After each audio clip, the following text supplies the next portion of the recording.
Bismillahirrahmanirrahim. Elhamdülillahi Rabbil alemin ve salatu ve selamu ala Resulihi Muhammedin ve ala alihi ve ashabihi ecmain.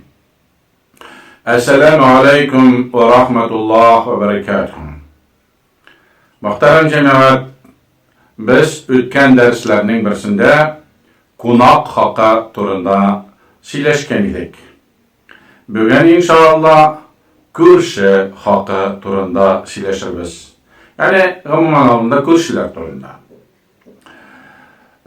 Chunki biz baribizda ko'rshlar bilan yashaymiz. Ular bilan nechik yashargan, nechik ularga ezgulik ishlargan, nechik ularning haqlarini o'targan, mana shular haqida sizga biroz eshitganlarimni, bilganlarimni, öğrengenlerini söylep anlatasım kelar. Elbette endi bu sözlerini men Peygamberimiz sallallahu aleyhi ve sellem'nin hadisine dayanıp söyleyeyim. Peygamberimiz sallallahu aleyhi ve sellem bizge وَمَنْ كَانَ يُؤْمِنُ بِاللّٰهِ وَالْيَوْمِ الْآخِرِ فَلْيُحْسِنْ إِلَى جَارِهِ diye. Yani kim sizning Alloh Teala'ga hem kıyamet gününe iman keltirgan bo'lsa, u kishi o'zining ko'rshisine ezgulik ishlasin degan. Yani biz mu'min musulmonlar, biz ko'rshilarimizga ezgulik ishlarga tiyishmiz. Eng birinchi kimlar sing'olar ko'rshilar, ikkinchi nechig'alarga ezgulik ishlarga, uchinchi ularning haqlarini nechig o'targa. Mana shular haqida sizga qisqachagina ma'lumotlar berasim kelar. Ko'rshi deganingizda sizga siylamasam-da u belgilar. Ya'ni sizning tiragingizda yashovchilar. O'ng oyog'ingizda ko'rshilar, so'l yoqdagi ko'rshilar. Abu Hanifa aytgan, kimlar sizga tiralib tura, mana shu ko'rshi degan. Ya'ni o'ng yoqdagi i sening yirtig'ingga tiralib tura. Mana bu ko'rshi. So'l yoqdagi sizda shulay. Agarda endi shahar yerlar bo'lsa, ol endi podiyez ko'rshilaring, oldagi, ortdagi, o'ngdagi, so'ldagi, istagi, ostagi, bular barasida senga tiralib turalar. Mana bular barasida ko'rshilar bo'lalar. Ham daşlarda, satlarda da ko'rshilar bor bitinde, garaj ko'rshilarida bor. Sening tirangda yashovchilar. Yani agarda tirada yashovchilar bo'ladigan bo'lsa, kimlar singdalar? Dünyada muhterem cemaat türlü milletler var. Türlü kabileler var. Birisi mesela Fransız, ikincisi Ermen, Özbek, Tajik, Rus, Tatar, Şuvaş, Mardva. Türlü milletten buluşları mümkün olar. Mesela bizim ilde neçe millet yaşayı. Şehrimizde 30'lab millet yaşaşı mümkün. Şuna göre Allah barısı türlü milletten buluşları mümkün. Hem şolay türlü dinlerde buluşu mümkün. Mesela birisi Yahudi dininde, ikincisi Hristiyan, Nasara dininde, üçüncüsü Baptist, dördüncüsü Krishna'yı, şolay türlü dinde buluşları mümkün. Dinlerde bir 50 nice türlü. Hem kaysırlar bütünlüğü dinsiz, imansız, kafir, dehri buluşları mümkün. Kaysırlar müşrikler, şirk katışlarda buluşu mümkün. Türlüler buluşu mümkün. Demek muhterem cemaat, bizge Peygamberimiz sallallahu aleyhi ve sellem nerse diyen? Ahsin ila jarihi. Felyuhsin ila jarihi. O kişi özünün ko'rshisine ezgulik ishlesin diye. Demek, manda endi muhterem cemaat, türlü millet xalqlari, türlü din yeleri, din hocaları hem dinsizler deyip anlıyoruz. Onların barısında da ezgulik işlerge gerek. Eğer de senin ko'rshing shular ekan. Hatta imansız bo'lsa da Peygamberimiz sallallahu aleyhi ve sellem aytmagan mi? Sen faqat musulmon kishigagina ezgulik ishla, qolganlarning birsini de ezgulik ishlama deb aytmagan. Ko'rshi degan ishdan barisi da anda kiralar endi. Менә шулай итеп, мөхтәрәм җәмәгать, без сезнең белән күршеләр алар төрле диндә буласын да аңладык, һәм динсез дә булуын аңладык. Инде хәзер икенче мәсьәләгә күчәбез. Икенче мәсьәләгә ничек аларга изгелек эшләргә. Алар арасында бит кайсы бирләре байлар, кайсы бирләре фәкыйрьләр булышы мөмкин. Кайсы бирләре шундыйлар начар кешеләр. Ягъни бандит, хулиган, аракы эчүче наркоман, зинашы. Ягъни алар да бит бөтенесе төрмәдә ятмыйлар. Алар бер көнне чыга, я кергенче карак булышы мөмкин, хулиган, бандит булышы мөмкин. Шулай булгачлан алар да бит безнең тирәдә яшиләр. Ничек аларга менә изгелек эшләргә?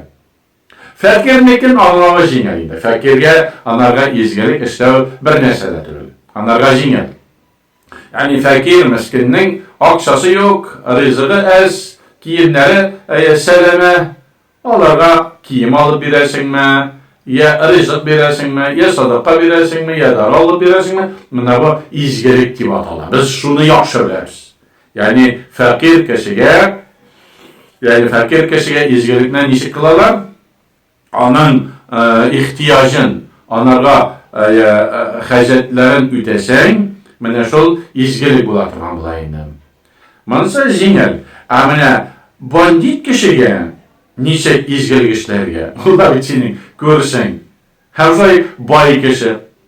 Бай кешегә бит синең мәсәлән 1 килограмм алман кирәкми? Анарга күлмәк тә кирәкми? Ничек саналарга изгелек эшләргә? Мөхтәрәм җәмәгать, аларга изгелек башка төрле. Бай кешегә мәсәлән ничек изгелек эшлисең? Син анарга зыян итмә. Менә шул изгелек булып санала. Ягъни сарыкларны бакчасына кертмә. Ишек төбенә чүпчәк китереп ташлама. Анарга ямсыз кабахат сүзләр әйтмә. Менә бу инде анарга изгелек. Ул синең 1 килограмм алмаңа мохтаҗ түгел. Туктале, менә Мөхәммәд пәйгамбәр изгелек эшләргә кушкан. Барим әле базарга 1 килограмм алма алыйм да, кертеп бирим әле бай күршемә дисәң, килеп шыкылдагачтын, ачып җибәрә ишекне. Аның карашы үзгәрә. Бу нинди кеше? Нәрсә булды монарга? Бу алай-булай сихрлап бу алманы бирми микән? Агуламаган микән? Дигән фикердә тулышы мөмкин. Әллә бу мәскәрә кылып йөри микән мине дип уйлаштар мөмкин. Юк. Анарга 1 килограмм алма кирәкми, ул анарга мохтаҗ түгел. Ул анарга мохтаҗ түгел. Әгәр дә син анарга инде яхшы мөгамәлә кылсаң, сәлам бирсәң, һәм аның белән матур итеп яшәсәң, менә шул инде изгелек булып санала. Инде өченчесенә күчәбез. Өченчесе, аның мөхтәрәм җәмәгать, бандитка ничек изгелек эшләргә. Күрсәң бит, Мөхәммәд пәйгамбәр әйткән бит. Фәлюхси илә җарихи. Күршәсенә изгелек эшләсен ди. Әгәр иман китәрдең икән, мөэмин мөселман икән, күрсәң бандит булса да изгелек эшлә. Ничек анарга изгелек эшләргә? Анарга мөхтәрәм җәмәгать изгелек эшләгәндә бөтенләй башкача. Пәйгамбәрбез саллаллаһу алейхи ва сәлләмнең күршеләре начар иде. Ишек төбенә төрле шарлар китереп ташлый торганнар иде. Әбу Ханифаның күршесе алкаш иде, аракы күршә иде. Ничек аларга изгелек? Ягъни алар әгәр дә сиңа берәр төрле зыян зарар итсәләр, сабыр ит. Менә шул изгелек. Язып бирмә дигәндә прокурорга. Алай да яр иршәт итәләр, но изгелек ул сабыр итү. Сабыр итү. Әгәр дә син сабыр итеп әҗр аласың икән, бу яхшы, бу изгелек. Әгәр дә син язып бирсәң, аны төрмәгә алып тырсалар, ул бит теш кайрап тора. Балаларына әйтише мөмкин. Әйдәле, йортларын тәртип яндыр әле дип. Һәм үзе кайтса да, гел сиңа кырын карап йөри торган булачак. Син үзеңнең әдәбең, әхлагың белән аны тәрбиялә. Сабыр ит, bir künde ol tutar, sina ziyan itmey başlar, eger de sabır etsen. Mana bu indi muhterem cemaat, izgelik bulup sanalam. Peygamber sallallahu aleyhi ve sellem de tüzde sabır etti. İşiktirplerin her kendine çıkıp jiyiştira turgan idi. Ebu Hanife de alkaş kürsüsüne sabır etti. Hem ecir yedi.